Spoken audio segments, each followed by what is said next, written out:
Magandang gabi po sa lahat. Magandang gabi po ulit. Magandang gabi ulit.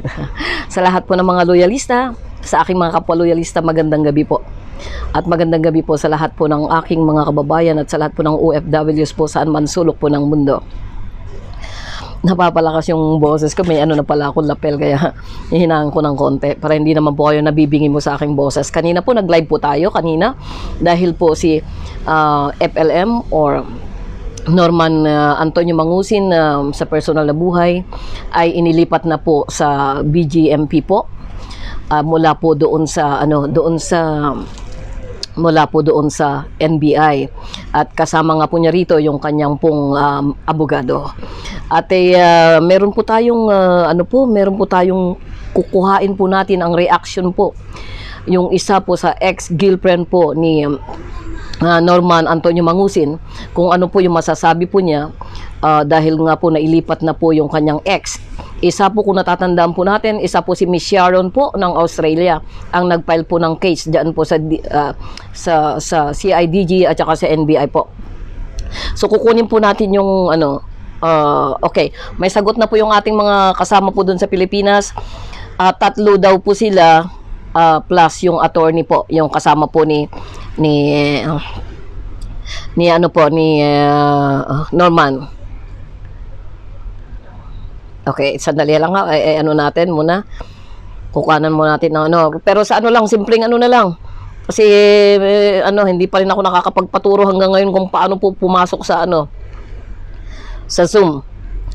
Kaya kukunin natin ng pahayag si Miss Sharon po. Kanina nakausap ko na si Sharon, pero gusto ko pong kayo mismo po ay mapakinggan po nyo si Sharon.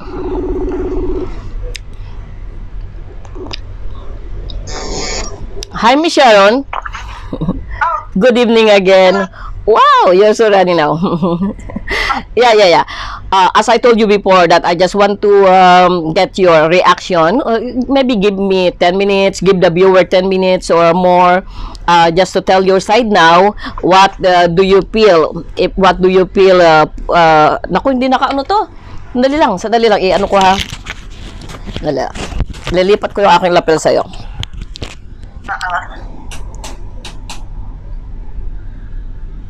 Okay. Miss Sharon, meron kang mic?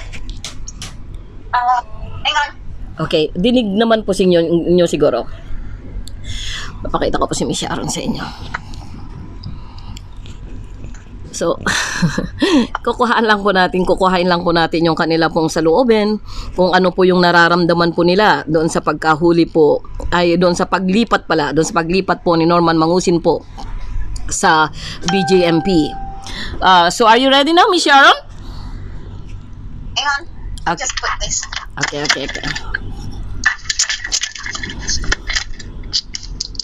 Kilala na po natin si Miss Sharon, di ho ba?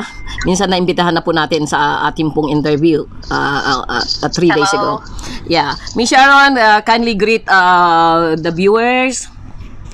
Hi everyone. Thank you for inviting me, Miss Ayan Rock, sa program nyo. You're welcome. Kamusta po?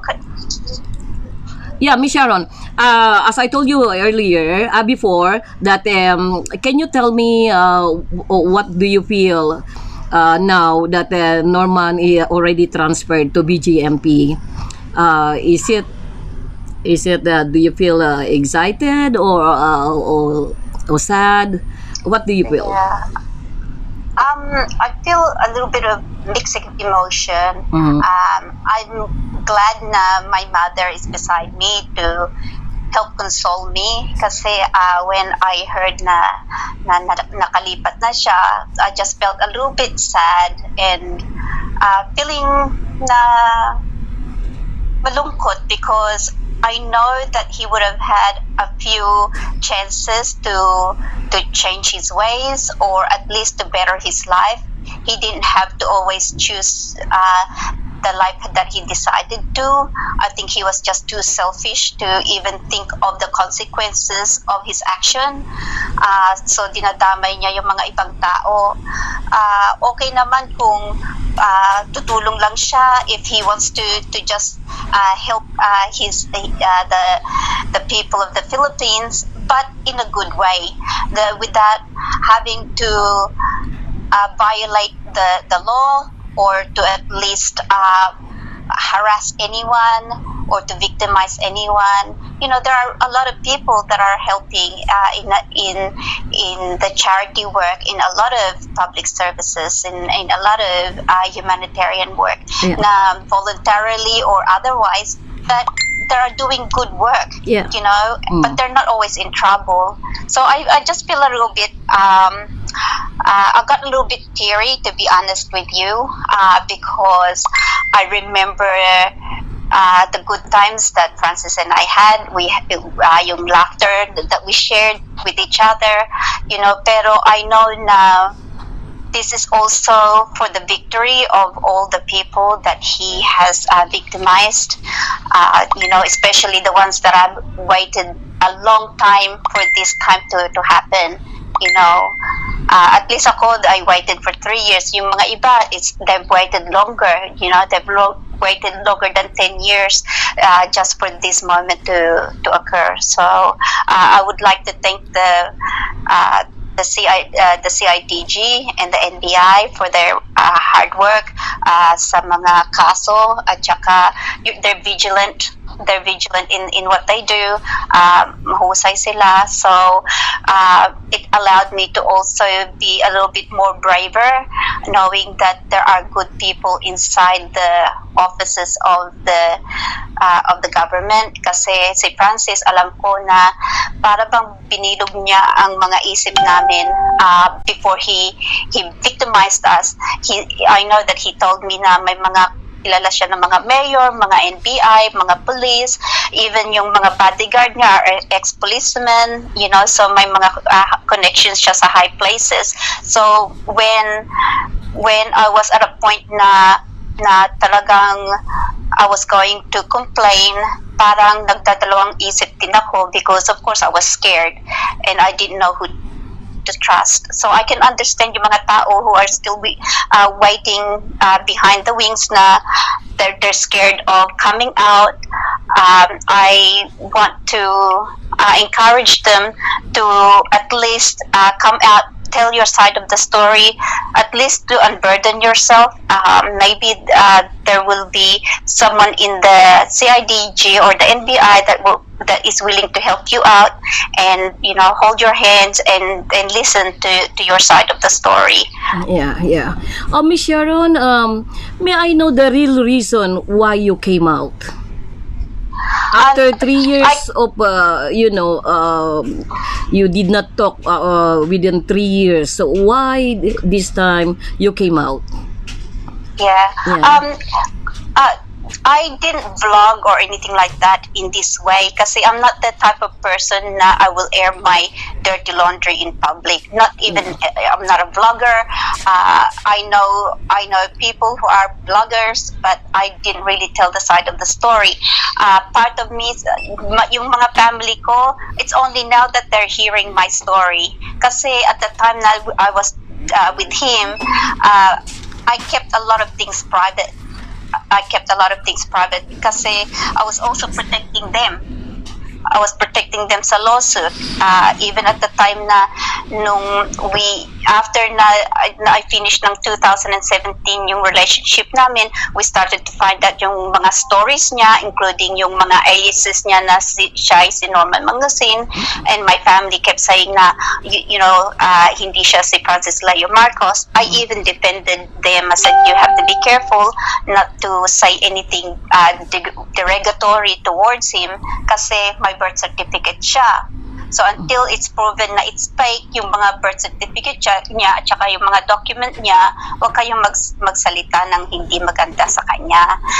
So I'm just trying to avoid to protect my family in any form of lawsuit or any liability. I came out in a way na nung nalaman kong nag-optical mission na naman siya ng 2017, lumabas din ako, but not in a way na a lot of people think na that I will speak like this, diba? Yeah. So, but I did make a statement sa isang Facebook page, and that's where I made an informal statement to let them know, kasi nung narinig ko na minention yung Australia at yung foundation, I felt that I was obligated to let the people know and the netizens know ang nangyari dito sa Australia, and I didn't want Francis to continue to mislead the public in regards to the information that he was sharing sa interview niya at saka sa platform na ginagamit niya rin. So and then I came out only recently, only so that firstly I had to also do my statement sa CIDG first and put all my documents together before I was to come out, and then I had to wait until he was arrested. So when he was in jail, doon ako lumabas just to give people like me who were also a victim a voice, at saka maybe just to give some of them a little bit of a push to come out in the open, or at least to learn from my lesson as well. So all I wanted to know to do is to really know my story so that other people will not be victimized like me. Yeah. Okay, isang last na lang to, Miss Sharon. Okay, this is a bit personal, but I hope that you're going to answer me honestly. After all these years, at ganun din po dito sa mga nangyari ngayon, sabi mo kanina, meron kang kunting teary eyes sa nabalitaan mo na inilipat na sa BGMP. So, is it because you still love him? Hindi po. It's just that I remember yung good times po namin. Kasi tama naman yung mga anti-FLMs na may part of his persona ay mabait talaga siya. You know, he likes to help people out. But what the followers don't realize is that behind yung mga tulong niya, there's always na may kapalit. There's always someone that's going to be hurt, there's someone's going to be victimized, there's going to be someone going to be used. You know, and they don't know kung anong nasa isip niya. Laging umiikot yung utak niya. And that's what is the danger behind it, is because you don't know what he's going to do. You know, so even after nung nag-break up kami, tapos lumabas ako sa Facebook page, ng statement ako, you know, that's when he threatened my life. So and I was trying to be as professional as possible. Hindi ko sinama yung personal side namin. As far as I'm concerned, when I ended nung nag-break up ako sa kanya, maayos naman. Maayos ang breakup namin. So, well, I did the best that I could, you know, kasi hindi ko siya makontak or anything. So, sinulatan ko na lang siya. So, and then nung nung sinabi ko nga yung tungkol sa misleading statements niya, yung mga sinasabi niya, it's not true. He started to, like what you can see sa mga hinahamon niya sa mga other vloggers, sa mga interviewers, you know, even yung mga yung mga newscasters. So, ganyan din ang ginawa niya sa akin. So, to point na, of course, because he told me may mga kilala siya sa high places, natakot din ako. Okay. So that's not the type of person as well that someone's supposed to have, tapos hinahamon ka, and then he's threatening your life. That's not a person that's supposed to respect you or at least love you or had at least kahit na short term lang ang relationship namin. Tinulungan ko siya. You know, he forgot na at the time walang-wala siyang pera, and I was there to help him out. Okay, ano naman ang sabi ng mom mo kanina nung nalaman niyang nasa BGMP na siya? Tumahimik siya. We both started to feel, we went quiet, na parang hindi namin alam kung anong masasabi namin sa isa't isa. So sabi ko nga sa mom ko, Mom, I feel sad. Hindi ko alam kung how I should feel. Parang malungkot na masaya, pero I know that he needs to pay for what he's done. Yeah. You know, sayang lang na, you know, he should have stayed as a baker. Sabi nga ng mom ko, he should stay as a baker na lang, because at least maayos pa yung trabaho. He could have had a good life, you know. Minsan ba pinagluto ka niya ng bread? Kasi sabi ni Mrs. Christina, he's a good baker. He's a good baker, as she said. He never baked bread, pero nung nandito siya, siya ang cook ko. Talaga? He cooks. He's a very good cook. Wow. He's my cook. He irons his own clothes. I taught him how to use the washing machine. So naglalabayan. Talaga? Siya ang katulong ko. Siya ang katulong ko. Okay. So okay lang naman siya, you know, as a in respect sa kanya. He irons his own clothes. At saka nagluluto siya sa akin.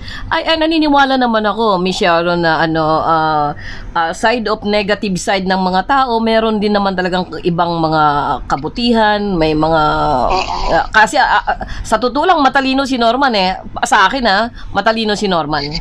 Right? Para sa akin, matalino siya. Kasi hindi naman siya nagtapos ng high school, pero napakatalino niya.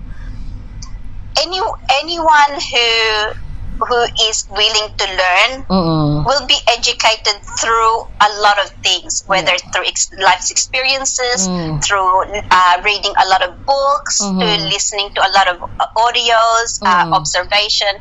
Everyone can be educated in so many ways. May mga kilala rin akong mga tao dito na nakatapos lang ng high school at umasenso sila ng buhay. You know what I mean? Yes. Talaga lang. And those are the people na you really admire kasi wow, you know, they worked hard, may inspiration sila, aspiration to succeed, at nagawa nila marami, you know. So hindi ko masabi kung matalino siya, pero ginagamit niya yung utak niya in a bad way. If he used it in something good, and diba, and made it something better, kasi even if he wanted to create a foundation, no one is going to stop him, as long as it's in a good way. You know, as long as it's in the right place, following the good governance of the law, diba? No one would stop him to do that. People would support him. His family would have supported him, especially kung isang kapatid niya pastor, diba? They could have collaborated together. They could have collaborated. Okay. Ito na lang, last na to. Talaga. Meron ka pang mensahe para kay Norman? Baka maybe do you want to give some message for Norman? Maybe through his followers or bloggers, maririnig niya yung message mo.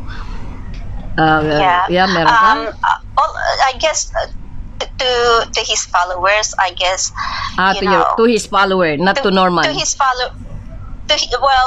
But firstly to his followers. Okay.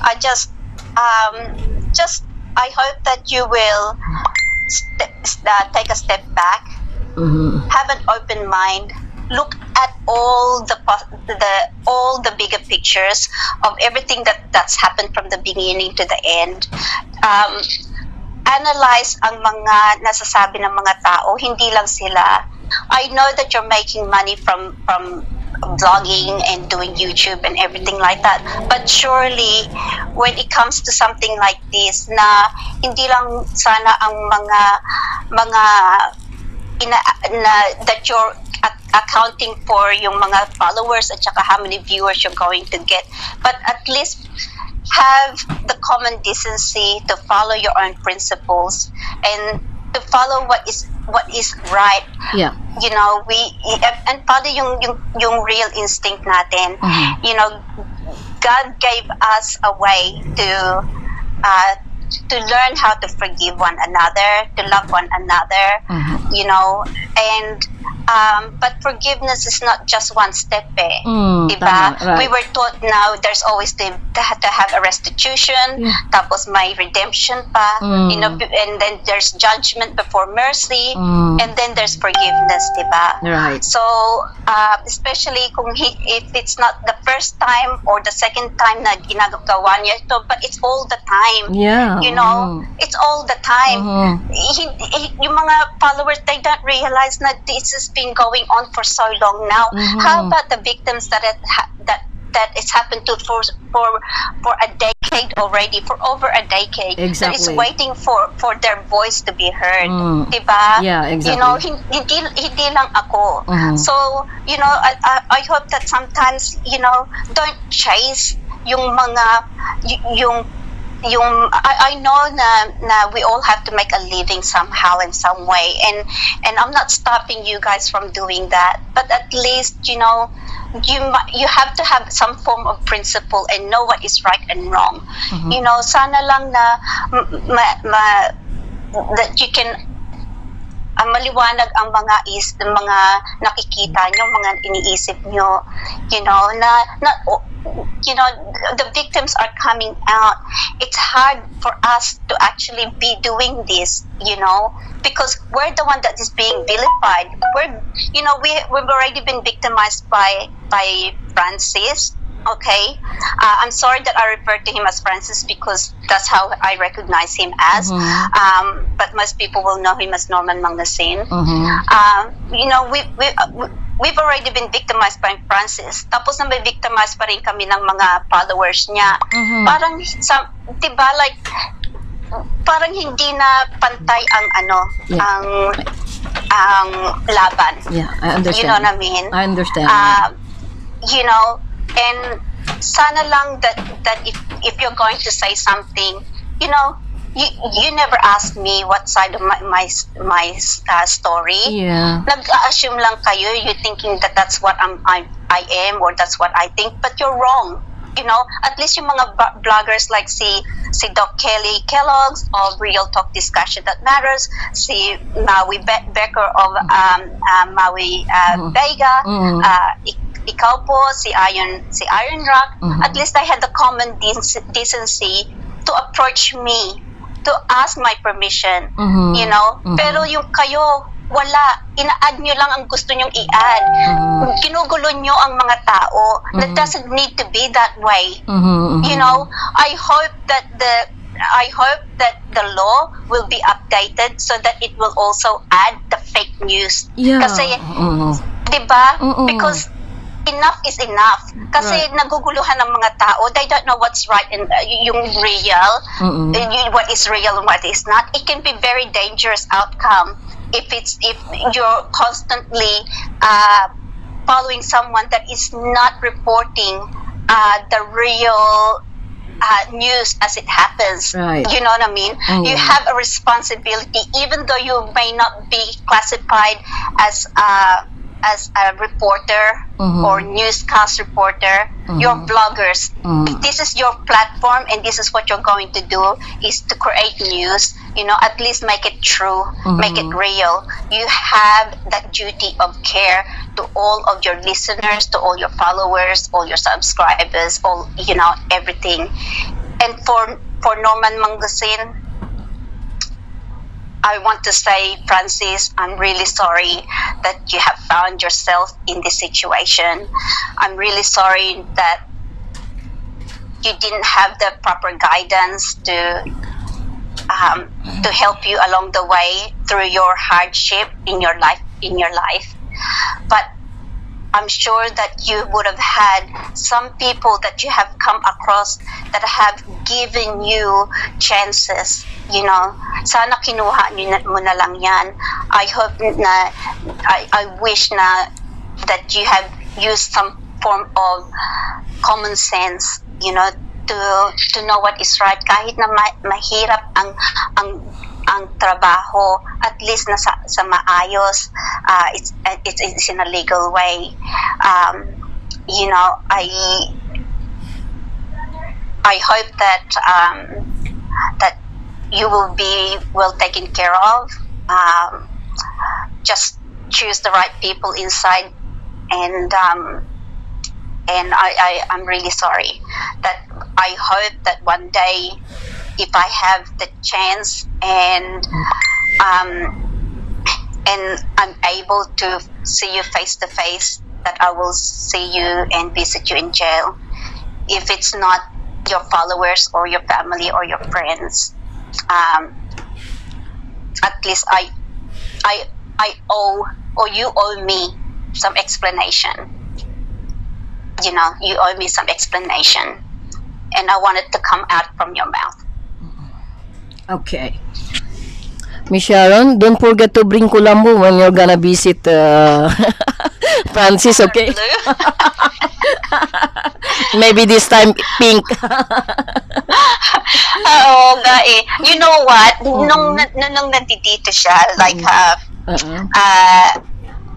yung first date namin, Yeah. nakakatawa. Wala siyang pera. Uh-huh. Yung first date namin is a drive-through sa McDonald's. Talaga? Oo, tawa ako ng tawa. So, you know, So, who paid the bill? ako. Kawawa ka naman. Oo, pero it's a 24-hour drive-through sa McDonald's. 24-hour drive-through. Oo. Tawa nga ako ng tawa kasi it was past midnight and we got hungry. Tapos nagpas kami, tapos sabi niya sa akin, "Oh, this is our first night out, yung first date namin." Tapos sabi ko, "Pinili mo pa McDonald's." Yung pala ka magbayad. Okay na nga yun. At least konti lang binayaran mo eh. Well, alam ko naman na wala siyang pera pagdating niya dito eh. Kasi nagtaka nga ako why he didn't have an accommodation that he organized nung pumunta siya rito eh. Doon nga ako nagtaka eh. Oo. So, alam ko na wala siyang pera. And I even paid sa mga, yung cigarette niya, ako rin ang nagbabayad doon. Everything. Oo. Oo. Ano ba namang kapalaran na yan? Ay, nako, talaga lang. That's why, you know, my life flashed before my very eyes, and I thought to myself, you know, what's my future going to be with this guy if I continue on? I'm glad na nakapunta siya rito, na nalaman ko exactly what he was like. I was able to observe him, diba? You're still lucky. You know, very, very lucky. I was guided talaga. And, you know, even my mom said to me, "You know what, Sharon, God really, truly loves you. Hindi kanya pinabayaan." Yeah, that's right. Because all throughout that time na, you know, you were still able to think and to open yung isip mo at nakita mo rin ang mga pangyayari kahit na at least hindi huli. Pero sa akin naman, ako naman, one good thing or at least a blessing sa akin, when I was courting him, I already put in my head yung limitations ko ba, yung limitations ko sa kanya, hinanda ko ng sarili ko rin, na if it gets to a point na I feel like I was spending way too much money more than what he was willing to give me, at saka hindi na pantay-pantay yung yung pagkikita namin sa dalawa, or yung give and take ba sa relationship, hindi lang sa pera but yung give and take in the relationship, doon na ako magpa-back out, doon na ako magpa-back out. So may limitations ako. So I'm glad na, you know, kahit nawalan ako ng pera, at least hindi yung dignity ko, you know, and I protect my reputation just like everybody else, and I protect my name as well, you know. And that's another thing atin, you know, nakakalungkot, yung mga family niya, diba, our name should be something that we take pride in, you know. Why isn't he proud to be Mangosteen? I don't know why. I don't know. Maybe because of the kind of life that they had. I don't know. So he's the only one to know that. Siya lang nakakaalam dyan. Anyway, Miss Sharon, meron ka lang invitation for you, the Canadian radio. They wanna invite you to be their guest. So Yes, po. is it can be? Yes, sure. Okay. Yeah. So I'm gonna tell them that you're okay. Okay. Okay. Hey, thank you Thank so you, Iron much. Rock. Thank you so much, Thank dear. you. I hope na ano ka na talaga, maka-move on ka na talaga sa lahat-lahat. Oh, move on na po ako. Ah, move on ka na. talaga Okay, po. okay. Good, Opo, good. Opo, single pa nga ako eh. So that's why. Talaga. Oo, Yung ganda oo. mong yan, single ka pa. Grabe ah. Because kasi nung I met si Francis, talaga I wasn't ready to look for any relationship. Kung Aha. tutuusin lang, talaga I wasn't ready. Mm-mm. Tapos of course because I felt I was pressured to meet him and things like that. I thought, okay, why not? And then I did know na itong babae na ito ipapahamak niya ang buhay ko. You know, so having said that, the positive thing that came out of it is that I've met a lot of good people too. Yeah. Nadala ka ba? Na, Nadala ka ba? Oo, ay naku, oo. At natatakot na ako. No, joking aside, I stopped donating sa mga ano ko, like sa mga ano ba yun, yung mga Manliligaw. association ko noon, naghuminto na ako ng yung mga donations ko. Okay. Because I donate to 3 different organizations sa mga I won't say kung sino sila, but every year nagdo-donate ako. And because of this experience, parang natakot ako, hininto I understand. ko. Parang, you know what I mean? So, talaga Yung lang trauma mo kasi. I understand. Oo. Okay. So, nadala ako. At saka, you know, it's hard to trust. It's hard to trust yung Okay. mga tao na, Yeah. you know. So may oras ka pa mamaya i-guess ka ng Canadian radio station. May oras ka pa mamaya. Oh, yes. Okay. Yes Okay, po. so Okay isasabihin ko yung message. Okay, may message ko sila that you are willing, okay?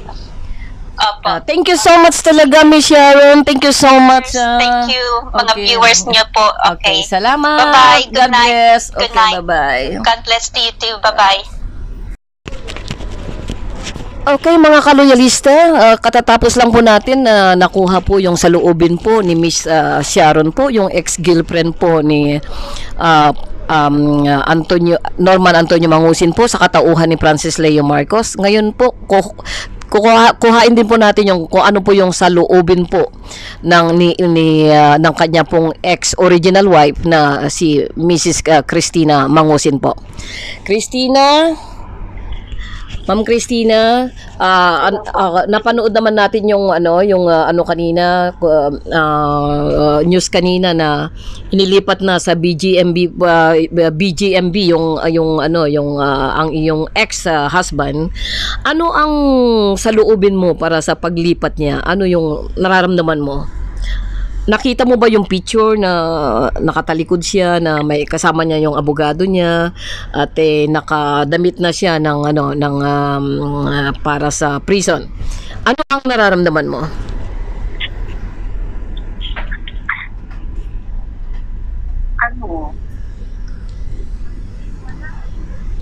Naawa syempre kasi syempre tao naman yan kahit paano. Yeah. Pero yung awa na yun, hanggang doon na lang. Wala talaga akong naisip na sasabihin pa or ano. Sabi ko nga din kay Miss Sharon kanina, kausap ko wala tayong magagawa kasi yun yung hatol sa kanya. Kumbaga, kailangan na niyang harapin kung ano yan ang katotohanan. Siguro may ampad na lang namin, ako personally. Prayers na lang na sana habang nakakulong siya, maisip niya lahat ng mag-face siya, humingi siya ng Pwedeng tawad. pakilakasan? Dear, pwedeng pakilakasan? Ma'am, pwedeng pakilakasan po? Hello? Okay na. Okay, tuloy po. Apo, okay na, tuloy. Okay. Yung pagsisihan niya yung mga kasalanan na nagawa niya, andyan na siya Malay mo, magkaroon pa ng milagro. Okay. Pero, nakakalungkot syempre. Wala tayong magagawa. Yan ang hatol ng batas. Yun ang hato sa kanya eh. May plano ka bang dalawin siya? Ay, wala. Wala. Kasi si Miss Wala. Kasi si Miss Wala. Sharon, Oh my God. kasi si Miss Sharon sabi niya, if ever na makapunta siya at dadalawin siya at deserve daw niya ng explanation mula sa kanya. O baka naman hindi mo rin ba iniisip 'yun na baka minsan maisipan mong pumunta doon sa niya at dalawin din siya. Dalhan man lang ng kung ano-ano. Kasi sabi ko kay Miss Sharon, wag niyang kalimutan yung kulambo eh. Lang siya. Okay. So, desidido ka na hindi mo na talaga dadalawin. Prayers na lang. Okay. So, prayers na lang. Matagal na. Okay. Kahit anong mangyari, prayers na lang. Okay. So, maraming salamat, Miss Christina po. Maraming salamat po sa paunlak ulit. Salamat po ng marami. Okay, God bless. Bye-bye. Ayan naman po ayan po yung original po na asawa po ni Norman Mangusin. Si Christina Mangusin po. Dahil hanggang ngayon Mangusin pa rin nga po siya. At yan nga po yung kanilang mga saloobin na nalulungkot man sila. Siyempre, maski naman sino po, nakakalungkot din naman po talaga. Yung nakita ko nga yung itsura niya kanina, medyo rin po ako. Lahat naman po yun lahat naman ng maski sino man naman po na pumapasok po sa sa kulungan, nakakaawa naman po talaga. Pero wala ho tayong magagawa, hanggang doon na lang yung magagawa natin kasi kinakailangan kaya nga po meron pong batas, meron pong paglilitis at itinakda po talaga ang kaparusahan doon sa mga nagkasala. At meron pa rin naman pong hindi naman po nawawalan ng pag-asa po ang isang tao, at habang may buhay po tayo hindi naman po nawawalan ng pag-asa. Kung siya naman po ay magpakabait at pagsisihan ng kanyang mga nagawang kasalanan, meron po naman po tayong Diyos. Huwag nyo naman sabihin na yung kayong mga Norman yan, huwag nyo naman ipalagay na antigas-tigas na ng aming mga puso, ang aming mga damdamin, na hindi porkets na in-expose namin si Norman, in-expose po namin ang katotohanan, ay ganun na lang po yung galit po namin kay Norman. Ganun pa man, sa kabila po noon, natutuwa din po kaming meron ng hustisya, na makakamtan ng hustisya po ng mga biktima, lalo nga po dyan sa human trafficking. So, siguro po, marami pa namang humahabol po na nagpa-file po ng kaso, o yung mga complainant po, dahil naka GCQ pa, di lahat na po lumantad na, para lalo na lahat ito matapos na magkaroon na po ng tuldok. At ang mensahe ko po doon sa mga doon sa mga followers po niya, na hindi naman po kami ganun na tao po na kami po yung masyado pong nagngangalit na makulong po siya. Hindi naman po, kasi nga sabi ko nga po sa inyo na sila po may mga biktima po kasi, at isa na po diyan si Ma'am Epa po, yung nabiktima po. At malaking bagay po yun, nawala kay Ma'am Epa, na-scam kay Ma'am Epa. So, meron naman po siyang sapat na katibayan para po siya ay katigan po ng batas. So, ngayon po, ang mga naririnig ko po ngayon, yung mga nababasa ko ngayon, lagi na pong ang sisi na naman ay doon sa NBI. Mas okay daw na mawala sa kamay ng NBI kasi daw may nagpaplano daw sa kanyang buhay. Kung ano-ano lang po yung naiisip po natin. So, bakit ba ganon? Kung wala namang karapatan ng batas para litisin siya o bigyan po siya ng tama pong parusa. Huwag nyo naman pong kalabanin ang batas dito, kasi kung ang pamantayan lang po doon dyan sa Pilipinas ay mamigay ka, magkukuda ka, di baling ikaw ay makasalanan, di baling lahat naman po tayo makasalanan. Bakit? Wala naman hong perpekto. Maski ako po, meron po akong nakaraan. Kaya nga po, hindi rin naman po ako perpekto. meron din po akong nakaraan. Lahat po tayo may nakaraan. Kaso nga lang ito po, kanya-kanya pong ano tayo. May nakaraan na si Juan na kaya pong patawarin kasi hindi naman po siya, wala siyang inapakan, wala naman po siyang inagrabyado, wala po siyang inape. So, meron po tayo lahat nakaraan. So, hindi po perfecto po ang tao. Meron nga pala akong ipapakita po sa inyo para gusto kong maano tong hindi, sandali kasi naiinip na ba kayo kasi medyo napahaba yata na naman. Sandali na lang mga kapatid, meron lang akong papakita sa inyo kasi hindi ko kilala kasi ito baka kilala nyo kung sino tong vlogger na ito minsan nakakatuwa parang sagupaan na ng mga vlogger. Pero alam ho ninyo, yung aking prinsipyo po kasi, di baling wala hong mag-subscribe po sa akin, basta ho ako hindi magsisinungaling. Di baling hindi po ako masusubscribe o di bali pong wala pong manonood sa akin, basta hindi po ako gumagawa po ng nagpapabrika po ng sarili kong istorya o istorya kung saan-saan lamang kasi ito po ay legal po na na pangyayari. Ito'y batas po ito, legal matter po ito. Kaya napakahirap po yung magpabrika ka lang po ng istorya. Yung gagawa-gawa ka po lang ng mga fake news, mahirap po yung ganyan. Ato, sino ba to? Hindi ko alam kung sino to Itong boy, tibo na to. Teka, anong ka? Si Amy Marcos. Itong boy, tibo na to. Sino ba to? Si Amy Marcos. Nakikita nyo ba? Di pa ako nakamupon sa yung banatan. Pagkita ulit. Huwag mong dalhin si Amy Marcos. Masisira ang Marcos sa'yo. At huwag mo ilalagay sa profile. Kasi sirang-sira na si Amy. Ang daming nagmi-message sa akin. Sino ba yan? Kilala ba nyo yan? Kilala ba nyo yan? Nagagawa mo, sinisira mo si PLM. IPLM daw si IPLM. IPLM. Kasi tangingot ka Tangingot daw. Tipaklong ka Tipaklong daw. Hindi mo alam. Nasa eleksyon, nangungupan niya si PLM. Sabi niya, tipaklong daw at tangengot daw. At hindi ko nga kilala kung sino to Sino ba to? At ano daw, hindi mo ba alam, sabi niya gano'n, na si IPLM ay Marcos. Ano ba pangalan mo? Hindi kita kilala kasi. Sino ba tong vlogger na to? Sino ba tong vlogger na to? Tibo daw ako. Kung tutuusin nga, ikaw nga ang tibo. Tingnan mo nga mukha mo. Mas lalaki ka pang tignan sa akin mas barako ka pang tignan sa akin ayan.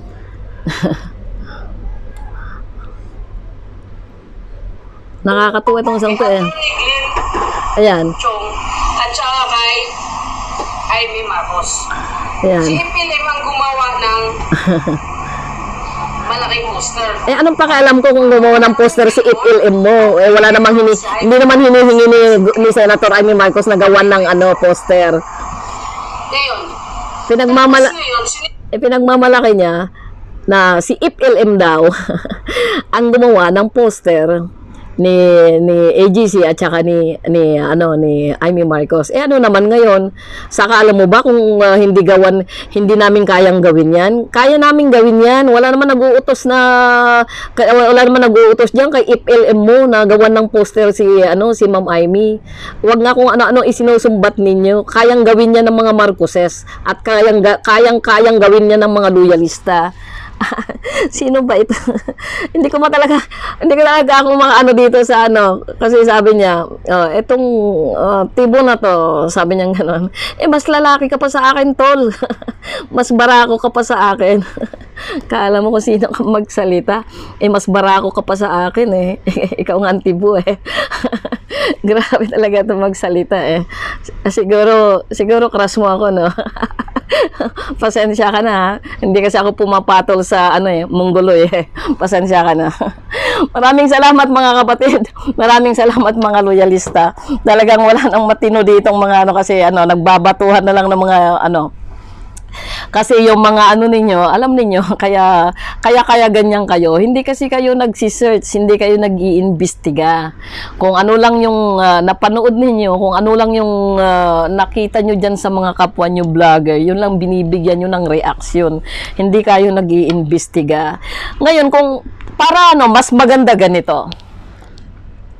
Kung ayaw nyong panoorin si Sir Manuel Mejorada, kasi lahat yan, case-to-case basis sa kanya, tsaka napakaraming ebidensya yan. Panoorin nyo si Boss Mike. Si Boss Mike, maraming alam yan, kasi yung kanyang amo, yung amo ni Mangusin noon, ay kaibigang malapit ni Boss Mike at malapit pa yung bahay nila doon sa bakery na pinagtrabahuan niya. Kaya panoorin niyo yung vlog ni Boss Mike. Marami kayong sa kanya, matutunan sa kanya. Marami kayong malalaman tungkol diyan sa idol ninyo. Grabe talaga itong sino ba yung barakong yan. Pasensya ka na tol. Hindi kita krusunan ng patulan. Visit na to. O, ganun na lang mga kapatid. Nagpapasalamat po ako sa mga Talino Warriors po, lalong-lalo na po kay Sir Manuel Mejorada, kung saan po siya po yung talaga pong ang isa sa buong grupo namin. Siya po yung initiative. Siya po talaga po yung nagtrabaho po ng husto. Sa kabila po na napakarami po niyang basher, talaga pong nagtrabaho po ng husto. Ito pong si Sir Manuel Mejorada. Kasi lahat po yan, bininsa-binsa po niyang lahat po ng ebidensya. At ganun din po, maganda rin naman po yung pagpapaliwanag po ni Coach Jarrett. At sinundan po nito yung ating pong Mr. Exposé na si JR Balico. Kasi kung wala lang rin naman si JR Balico, medyo napanghinaan din po ng loob ang aking mga kasamahan dito. Kasi hindi po biro-biro po ang dinanas po namin. At yung mga binangga po namin, hindi biro-biro pong mga tao. At lalo na po dito sa mga vlogger po ng inyong idol na patuloy na sumisira po personally po sa aming lahat. Kaya hindi biro-biro po yung pinagdaanan namin. Maraming salamat sa lahat po ng mga Talino Warriors, Alam na Dis, Tres Rosas, Kabagis Vlog, Boss Mike, Canadian Radio Station, Canadian Radio, si Cherry Salvador, my friend. Si Cherry Salvador, malaking ano rin po yan, contribution din mo yan, si Cherry Salvador. At sino pa ba, meron pa ba akong nakalimutan? Kasi nakakahiya naman kung may nakalimutan ako. Takero. Si Takero, si Kaayuda. Maganda shout out kapatid na Kaayuda. At saka si hindi ko na yata maalaala yung iba. Pasensya na talaga. Hindi ko na maalaala po yung iba. Marami pa niyan eh. Kasi marami na pong nadagdag po sa amin kung tutuusin. At nagpapasalamat ako sa mga Talino Warriors na ito na patuloy na nag-expose sa katotohanan. Tatandaan po natin kapag tayo po ay isa pong vlogger o isa pong sinusundan ng mga tao, kailangan po natin na maging transparent. Maski hindi na po tayo kasi ako po kasi hindi man po ako mayaman pero nabubuhay po ako marangal. Anong silbi po ng isang kayamanan dito po sa mundo kung ang iyong kaluluwa ay nakasanla naman po kay Satanas? Wala hong silbi. So pinaka mabuti talaga po mabuhay tayo ng marangal at maski po sa konting barya lamang, kung ito naman po ay nanggaling po sa maganda, wala hong sisingil po sa atin. Talaga pong kumbaga ang karangalan po natin ay lagi pong kasunod yan. At lagi po nating tatandaan po na kapag ikaw po ay nagsabi po ng katotohanan na balibalik ta rin man po ang pangyayari at mga katanungan, hindi po tayo magsisway kasi po dala po natin yung katotohanan. Marami pong salamat mga kapatid. Salamat Ma'am Epa po, kay Madam Epa po na tunay nga po na siya po yung isa pong tumulong sa kasong ito para lumabas po yung mga kaso, yung mga katotohanan, yung mga ang tagal-tagal na pala diyan na nakabinbin na kaso. So malaking factor po itong si Madam Eva, at meron pa tayong isa po na isa pong biktima na nasa US, at hindi ko muna ibubunyag po yung pangalan niya rito hanggang sa wala po akong wala po akong signal mula po sa kanya, pero ang masabi ko lang po yung yung kanyang testimony po, pinorward ko na po sa kay doon po sa Count My Vote. So at saka kay Senator Amy, pinorward ko na po sa kanya kasi very special po tong kaso po ng isang ito.